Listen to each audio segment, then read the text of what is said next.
तो आज का महामुकाबला तय हुआ है। OnePlus की सुपरहिट नोट सीरीज से OnePlus Nord 4 और Realme की नंबर सीरीज से बिल्कुल लेटेस्ट Realme 13 Pro Plus के बीच, जहां बजट से लेके मिड रेंज तक नोट सीरीज का दबदबा है, वहीं Realme की नंबर सीरीज जानी जाती है अपने कमाल के इनोवेशन और डिजाइन की वजह से। मैंने कभी सोचा नहीं था कि Realme को OnePlus के साथ कंपेयर करूंगा, लेकिन इन दोनों ब्रांड्स ने अपने फोन इतने ज्यादा कॉम्पिटिटिव प्राइस पे उतारे हैं और दोनों फोन इतने कमाल के हैं कि भाई कंफ्यूजन ऑन द टॉप हो चुकी है। OnePlus का बेस वेरिएंट स्टार्ट होता है 29,999 से, वहीं Realme स्टार्ट होता है 29,750 से, मतलब ऑलमोस्ट सिमिलर प्राइस है 30,000 वाला segment. But why fear when Tech Master is here. आपको बताएंगे सारी चीजें डिटेल में कि किसका कैमरा अच्छा है, किसकी डिजाइन अच्छी है और कौन सा आपके लिए अच्छा है। इन दोनों की साइज बिल्कुल सिमिलर है और साइज सिमिलर हो तभी अच्छा लगता है। कंट्रोल एक OnePlus में नोड की ब्रांडिंग, इधर की तरफ 13 Pro Plus, दोनों में एक एनवेलप। जहां पे Realme वाले का देखेंगे तो ओ भाई नाइस कवर, अलग से स्टिकर, साथ ही में ये एक सिम इजेक्टर पिन, कुछ डॉक्यूमेंटेशन और साथ ही में अब निकलेगा ओ भाई क्या डिजाइन है यार, नाइस। साथ ही में सुपर वूक 80 वोल्ट वाला चार्जर और ये टाइप A to C वाली केबल। अगेन चलते हैं OnePlus के ऊपर, एक एनवेलप। देखो चीजें सेम ही हैं, ऑलमोस्ट सिमिलर फैक्ट्रीज में बनाई जाती हैं, लेकिन बस ब्रांडिंग का ही थोड़ा सा अंतर है। देखो उसी तरीके से इसमें मिलने वाला है एक transparent case, again which is not that much good. ये एक स्माइली सिम इजेक्टर पिन, ये नोड के कुछ sticker, it's a red cable club card and थोड़ा सा डॉक्यूमेंटेशन। अब उसके बाद ओ भाई ये भी कमाल चीज है यार। मैं बता दूं हमने दोनों ही वेरिएंट जो हैं वो अपर वेरिएंट लिए हैं, जिसकी वजह से आपको इनकी खूबसूरती दिख सके। दोनों में 3,000 आपको एक्स्ट्रा देने पड़ेंगे इसके लिए और इस एल्यूमिनियम डिजाइन के लिए भी। दोनों फोन लुकिंग वाइज भाई 30,000 की प्राइस में सबसे बेस्ट फोन है। ओ OnePlus के साथ एडवांटेज ये है कि अगेन यहाँ भी मिलता तो सुपर वूक ही है, लेकिन 100 वोल्ट की चार्जिंग मिलती है, this is good. Again red club है तो यहाँ पे red type C to type A cable and दोनों के बॉक्स, दैट्स ऑल।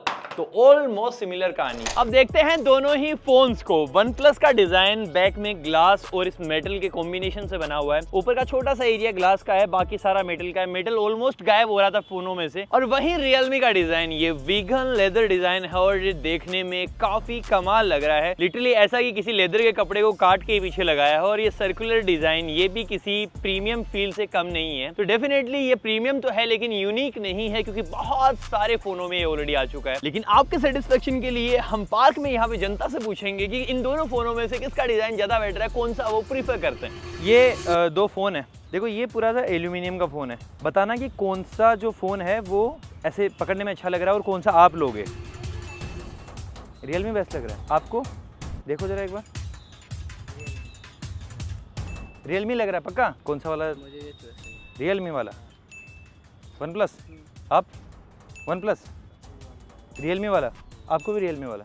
देखा मैंने कहा था रैंडम इंसान को फर्क नहीं पड़ता कि ये किस मटेरियल से बना हुआ है, बट लुकिंग वाइज Realme ज्यादा बेटर लग रहा है, लिहाजा वोट भी Realme के फेवर में। और दोनों के अंदर ही IP65 की रेटिंग है, तो थोड़ा बहुत पानी, पसीना, बारिश का पानी, सारी चीजें ये सहन कर सकते हैं। अब अगर बात करूं डिस्प्ले की, तो दोनों के ही डिस्प्ले सच में कमाल के हैं। Realme के साथ 6.7 इंचेस की एक कर्व्ड एमोलेड डिस्प्ले मिलती है which is 120 hertz high refresh rate. साथ ही में बात करें OnePlus की तो 6.74 इंचेस की एक सुपर एमोलेड डिस्प्ले है। अगेन ये एक फ्लैट डिस्प्ले है। अब डिस्प्ले जितनी अच्छी है तो डेफिनेटली प्रोटेक्ट करना तो बनता है, तो इसके अंदर आता है OnePlus में पांडा ग्लास का प्रोटेक्शन और वहीं Realme आता है अपने कॉर्निंग गोरिल्ला ग्लास 7i के साथ। और दोनों को कुछ भी नहीं हुआ है तो दोनों अच्छे ही हैं। दोनों ही डिस्प्ले को साइड बाय साइड देखोगे तो आपको दोनों की ही खूबसूरत लगने वाली हैं। Realme की ज्यादा खूबसूरत लगेगी क्योंकि एक कर्व डिस्प्ले है, लेकिन स्पेसिफिकेशन वाइज OnePlus की आगे निकलती है, क्योंकि HDR कंटेंट आप चाहे YouTube हो, Netflix हो, Amazon Prime हो,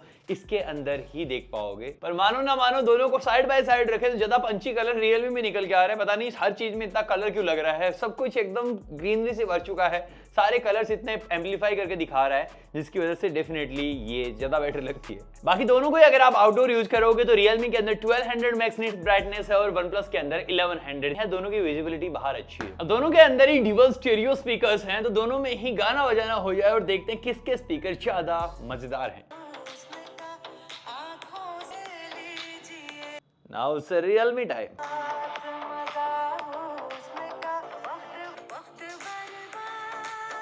सही कहूं तो दोनों के स्पीकर्स में कोई चेंज ही नहीं है, बिल्कुल सिमिलर है। मतलब किसी में ऐसा हो कि बेस ज्यादा है, किसी में वोकल ज्यादा है, ऐसा कुछ भी नहीं है, बिल्कुल सिमिलर ट्यूनिंग। अब अगर बात करें ताकत की, किसके अंदर ज्यादा पावर है, तो इस OnePlus के अंदर आता है 7 Plus Gen 3 और वहीं ये Qualcomm Snapdragon 7S Gen 2 के साथ आता है। वहीं अगर बात करूं नंबर्स की, तो Realme बहुत पीछे रह जाता है एज कंपेयर टू OnePlus के। Realme के स्कोर्स हैं 6,81,000 और वहीं भाई ये 1 मिलियन से अबव हो जाता है 11 लाख। और साथ ही में CPU थ्रोटल टेस्ट की भी अगर मैं बात करूं तो वो भी भाई OnePlus का ज्यादा है। इवन हम ऐसा बोलते हैं कि ज्यादा परफॉर्मेंस है तो हो सकता है थ्रोटल टेस्ट उसका नीचे जाए, लेकिन इसका एवरेज है 85% ऑलमोस्ट ग्रीन ग्राफ, लेकिन Realme का 74% ग्रीन प्लस येलो। अब आपको लग रहा होगा कि नंबर्स इतने बड़े हैं तो डेफिनेटली परफॉर्मेंस वाइज भी एकदम कमाल का होगा, लेकिन ऐसा नहीं है। अगर आप कोई भी हाई ग्राफिक गेम खेलने जाओगे, जैसे हमने BGMI बहुत देर तक खेला है, तो OnePlus जल्दी गर्म भी होता है, इसके अंदर लैग भी मिलते हैं, लेकिन इस 13 Pro Plus के अंदर ऐसा कुछ नहीं है। और उसका एक बहुत ही सॉलिड रीजन है, इसकी जो एल्यूमिनियम बैक है वो बहुत जल्दी हीट होती है, लिहाजा बहुत जल्दी ठंडी भी हो जाती है। अभी जो बोल रहा हूँ थोड़ा सा अजीब हो सकता है, लेकिन फिर भी मैं आपको बताता हूँ, स्मूथ पे 90 FPS पे गेमिंग कर सकता है OnePlus। इसमें आपको 60 FPS का सपोर्ट मिलता है, उसके बावजूद भी ज्यादा अच्छा लैग फ्री एक्सपीरियंस, ज्यादा स्मूथनेस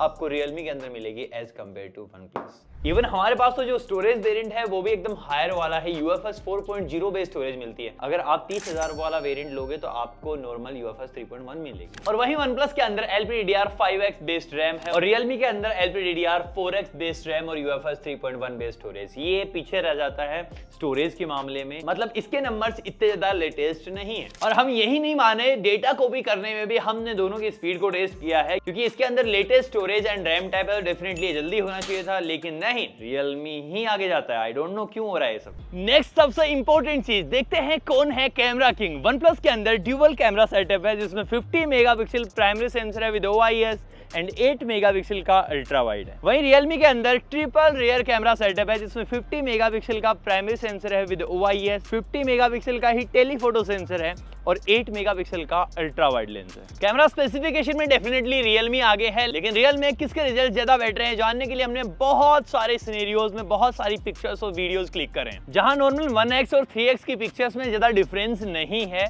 नॉर्मल 1x से लेके 3x तक जब आप पिक्चर्स लोगे तो दोनों की फोटो में अच्छे डिटेल्स हैं, अच्छे से कलर्स मैनेज रहते हैं, लेकिन उससे ऊपर जब जाने लगते हो तब आपको ज्यादा डिफरेंस नजर आने लगेगा। जहां ये कुछ पिक्चर्स हैं जिसमें साफ दिखाई दे रहा है कि OnePlus की फोटो में कम डिटेल्स हैं एज कंपेयर टू Realme। अब उसका सीधा सा मतलब ये है कि इसके अंदर एक डेडिकेटेड टेलीफोटो सेंसर है जो फिजिकली हेल्प करता है फोटो की डिटेल्स को इम्प्रोवाइज करने में, लेकिन इसके अंदर ऐसा कुछ भी नहीं है। और यही इकलौता रीजन है कि OnePlus सिर्फ 20x तक ही जूम कर पाता है, वहीं ये 120x जूम तक चला जाता है। ये कुछ इंडोर लाइटिंग में हमने बहुत सारी पिक्चर्स ली हैं, यहाँ पे Realme ने काफी अच्छे से मैनेज किया है, OnePlus ने भी मैनेज किया है, लेकिन कुछ फोटोज में लाइट मैनेज नहीं कर पाता OnePlus। और यही सेम चीज करता है Realme। आउटडोर में कई बार Realme से लाइट मैनेज नहीं होती कुछ सिनेरियोज।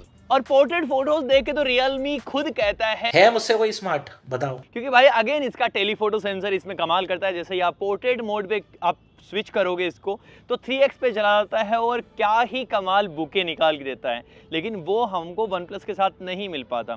आप पोर्ट्रेट के साथ भी जाओगे तो पोर्ट्रेट ये सॉफ्टवेयर बेसिस पे करेगा और वो इतने अच्छे रिजल्ट नहीं निकाल पाएगा। और ये कुछ पोर्ट्रेट सैंपल्स हैं जिनके अंदर डिटेलिंग ज़्यादा बेटर है Realme के अंदर, कलर ज़्यादा बेटर हैं, और भाई एज डिटेक्शन तो इस प्राइस रेंज में मुझे लगता है कि टॉप में आएगा, बिल्कुल टॉप में आएगा, क्योंकि बहुत ही नेक्स्ट लेवल एज डिटेक्शन है इसका। और Note 4 में हमने एक चीज़ ये भी नोटिस की है कि ये कई बार फोटोज के कलर को फेड कर देता है। और वहीं हमने नाइट मोड में भी बहुत सारी पिक्चर्स क्लिक की हैं, ऑलमोस्ट सिमिलर सी डिटेल हैं दोनों ही फोनों में।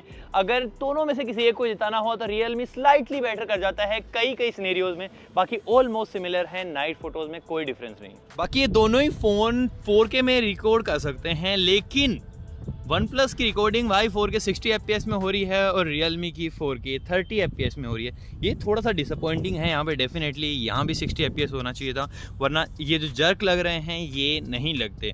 और अगर सेल्फी कैमरा की बात करें तो Realme के अंदर है 32 मेगापिक्सल और OnePlus के अंदर है 16 मेगापिक्सल। Realme अपनी फोटोज को ज़्यादा वाइब्रेंट रखता है, ज़्यादा कलरफुल रखता है, जस्ट बिकॉज ऑफ आप सीधा अपलोड कर पाओ, और वही फोटोज आजकल ज़्यादा चल रही हैं। आपने देखा होगा कुछ सालों पहले ज़्यादा ही नेचुरल चीज़ों का ज़माना था, लेकिन वन प्लस भी कहीं कहीं करने लगा है, लेकिन रियलमी ने अपने आप को मैनेज किया है। जितना वो पहले ओप्पो वीवो वाली एल्गोरिथम को यूज करता था, आजकल वो उतना नहीं कर रहा है। और हाँ, रेडी टू अपलोड फोटोज होती हैं, तो ज़्यादा बेटर कलर्स आपको रियलमी में मिलेंगे। जो आपको आई कैची पिक्चर्स होती हैं वो रियलमी दे पाएगा। और दोनों में ही प्राइमरी कैमरा 50 मेगापिक्सल का है, इसलिए हमने हाई रेस फोटोज भी क्लिक करी हैं और दोनों में ही डिटेलिंग सच में कमाल की है। और इसमें अगेन इक्वल सा ही है, लेकिन आप पूरा जूम करोगे तो आपको स्लाइटली डिफरेंस दिखेगा। वन प्लस की थोड़ी सी क्वालिटी कम है एज कम्पेयर टू रियलमी। पर भाई अगेन फ्रंट कैमरा की बात करूं तो रियलमी इस वक्त 4K 30 FPS में रिकॉर्ड कर रहा है और वन प्लस 1080p में ही रिकॉर्ड कर रहा है, क्योंकि इसके अंदर 4K का सपोर्ट नहीं है। पता नहीं ब्रांड्स ऐसे क्यों करते हैं। एक कैमरा बहुत अच्छा है, एक कैमरा बहुत ख़राब। रिकॉर्डिंग तो भाई आजकल ज़रूरी है, तो ऐसी कुछ क्वालिटी मिलती है दोनों ही फ़ोन कैमरा से, लेकिन एक 1080p और दूसरा रियलमी 4K। 60 FPS की वजह से साफ दिख जाता है कि रेयर में कैमरास में वीडियोग्राफी में स्पेशली वन प्लस ज़्यादा स्टेबल फुटेज कैप्चर करता है एज कम्पेयर टू रियलमी। वहीं फ्रंट में दोनों सिमिलर। बाकी अगर बात करें यूजर एक्सपीरियंस की तो वन प्लस के अंदर है ऑक्सीजन OS और रियलमी के अंदर है रियलमी UI, और दोनों ही काम कर रहे हैं एंड्रॉइड 14 पे। दोनों का यूजर एक्सपीरियंस ऑलमोस्ट सिमिलर ही है, क्योंकि आफ्टर ऑल दोनों एक ही कंपनीज हैं। दोनों के अंदर ब्लूटूथ वाइज भर भर के मिलते हैं एकदम, पर अनइंस्टॉल करने जाओगे तो डेफिनेटली हो जाएंगे, उसमें कोई बड़ा इशू नहीं है। एनिमेशन दोनों का स्मूथ है, लेकिन रियलमी में कुछ AI रिलेटेड फीचर भी मिल जाते हैं। लेकिन अगर बात करें अपडेट टाइम की तो डेफिनेटली अगर आपको एक लॉन्ग टर्म तक फोन यूज करना है तो यहाँ पे वन प्लस ज्यादा बेटर तरीके से परफॉर्म करेगा, क्योंकि 4 साल के मेजर एंड्रॉइड अपडेट मिलेंगे आपको, मतलब एंड्रॉइड 18 तक मिलने वाले हैं, और साथ ही में 6 साल के सिक्योरिटी अपडेट। वहीं रियलमी 2 साल के मेजर एंड्रॉइड अपडेट और 3 साल के सिक्योरिटी अपडेट ही ऑफर करता है। लेकिन सही बताऊं तो ज्यादा प्रैक्टिकल यही चीजें लगती हैं कि 3 सालों तक इनफ हो जाता है, उससे ज्यादा फोन कौन यूज करता है। और फाइनली इनके पावर हाउस की बात करें तो इसके अंदर 5500 mAh की बैटरी है, वहीं रियलमी के अंदर 5200 mAh की। तो हमने 0 to 100% भी इनको चार्ज किया है। रियलमी का चार्जिंग टाइम है 0 to 100 53 मिनट्स में, और ये 35 मिनट्स में 0 to 100 होता है। तो ओवरऑल कंक्लूजन की बात करें तो डिजाइन वाइज रियलमी ज्यादा बेटर है, साथ ही में कैमरा, प्रोसेसर और डिस्प्ले इनमें ज्यादा अच्छा परफॉर्म करता है रियलमी, और वहीं बैटरी और सॉफ्टवेयर डिपार्टमेंट में वन प्लस। तो ज्यादा प्रैक्टिकल डिवाइस 13 Pro Plus लग रहा है। लेकिन एक सेकंड, अगर आपको एक वीगन लेदर वाला फोन चाहिए तो उसके लिए नॉर्मल प्राइस से आपको 3000 रुपए एक्स्ट्रा देने पड़ेंगे, और वही सेम चीज वन प्लस ने भी खेली है। ये एल्यूमिनियम डिजाइन अगर आपको चाहिए तो आपको अगेन 3000 रुपए एक्स्ट्रा देने पड़ेंगे इसी फोन। बाकी आप नीचे कमेंट में लिख के बताओ कि आपकी प्रायोरिटी परफॉर्मेंस है या फिर कैमरा या फिर डिजाइन, और इन दोनों में से कौन सा ब्रांड आपका फेवरेट है। वीडियो यहीं पे खत्म हो जाती है। लाइक से सब्सक्राइब कर देना। मैं मिलता हूं आपसे अगले वाले वीडियो में।